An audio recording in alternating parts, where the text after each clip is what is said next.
Wayanad DCC treasurer NM വിജയന്റെയും മകന്റെയും ആത്മഹത്യാ കേസിൽ കോൺഗ്രസ് നേതാക്കൾ അന്വേഷണ സംഘത്തിന് മുന്നിൽ ഹാജരായി. DCC പ്രസിഡന്റ് ND അപ്പച്ചൻ, മുൻ ട്രഷറർ KK ഗോപിനാഥ് എന്നിവരാണ് ഹാജരായത്. ഇരുവരിൽ നിന്നും വിശദമായ മൊഴി എടുക്കും.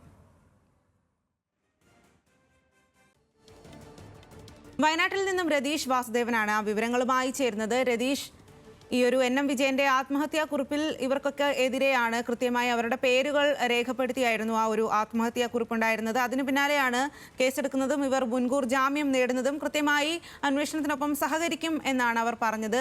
നിലവിൽ ഏത് രീതിയിലാണ് അവരുടെ മൊഴിയെടുക്കൽ നടക്കുന്നത്?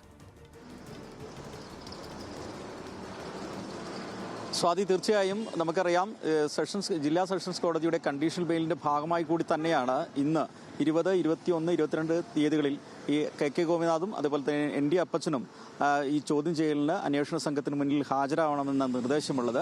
അതിന്റെ ഭാഗമായാണ് ഇന്ന് 10 മണിയോടെ ഇരുവരും ഡിവൈഎസ്പി ഓഫീസിൽ എത്തിയിട്ടുള്ളത്.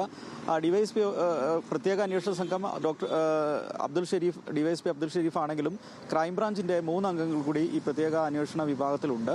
ഇപ്പോൾ 9 അംഗ സംഘമാണ് ഈ പ്രതികളായ ഈ ND അപ്പച്ചനെയും അതേപോലെ തന്നെ KK ഗോപിനാഥിനെയും ചോദ്യം ചെയ്യുക. തീർച്ചയായും കോൺഗ്രസിനെ വലിയ പ്രതിരോധത്തിലാക്കിയ ഒരു സംഭവമാണ്. അതുകൊണ്ട് തന്നെ ഈ ചോദ്യം ചെയ്യൽ നിർണായകമാണ്. അന്വേഷണ സംഘം ഇവർക്കെതിരെ ഉന്നയിച്ചിട്ടുള്ള ആരോപണങ്ങൾ, ആത്മഹത്യാ പ്രേരണ ഉൾപ്പെടെ അതിന്റെ തെളിവുകൾ ഉൾപ്പെടെ പ്രോസിക്യൂഷൻ ഇപ്പോഴും ശക്തമായ ഉയർത്തുന്നുണ്ട്. അതുകൊണ്ട് തന്നെ ഇവരുടെ മൊഴിയെടുക്കൽ നിർണായകമാണ്.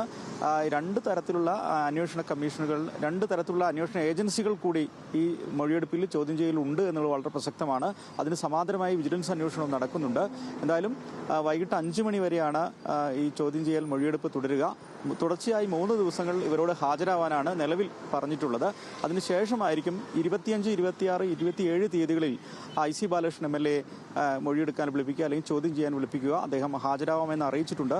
ഇതിൽ സൗകര്യപ്രദമായ ദിവസങ്ങളിലായിരിക്കും അദ്ദേഹത്തിന്റെ MLA എന്ന നിലയിൽ അദ്ദേഹത്തിന്റെ സൗകര്യം കൂടി പരിഗണിച്ച് വേണം ഇത്തരത്തിൽ ചോദ്യം ചെയ്യാൻ വിളിക്കാൻ എന്ന നിർദ്ദേശവും കോടതി മുന്നോട്ട് വച്ചിരുന്നു. അത് പ്രകാരമായിരിക്കും IC ബാലകൃഷ്ണൻ MLA 25, 26, 27 തീയതികളിൽ ചോദ്യം ചെയ്യലിന് വേണ്ടി ഹാജരാവാൻ ആവശ്യപ്പെടുക.